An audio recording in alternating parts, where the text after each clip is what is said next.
করিমগঞ্জ লোকসভা আসন থেকে ইন্ডিয়া জোটের অন্যতম টিকিট প্রত্যাশী ডক্টর শামসুর রহমান লস্কর হিন্দু মুসলিম উভয় সম্প্রদায়ের মধ্যে এক জনপ্রিয়তার মিছাল তৈরি করে নিয়েছেন। দিন দিন জনসমর্থনে জোয়ারে ভেসে উঠছেন ডক্টর শামসুর রহমান।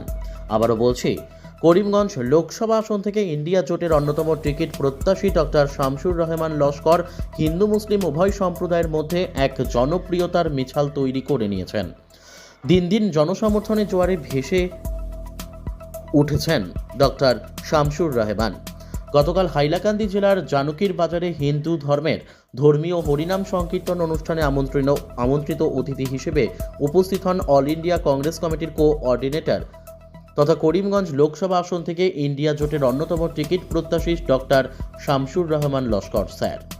উল্লেখ্য, গতকাল ডক্টর শামসুর রহমান লস্করকে হিন্দু সম্প্রদায়ের সম্মানিত ব্যক্তিরা গামছা ও ফুলের মালা দিয়ে সংবর্ধনা প্রদান করেন। সঙ্গে উপস্থিত ছিলেন এসি বোর্ডের চেয়ারম্যান মাননীয় মাখন দাস ও মাননীয় পল্টু কর সহ অসংখ্য জ্ঞানীগুণী ব্যক্তিবর্গ।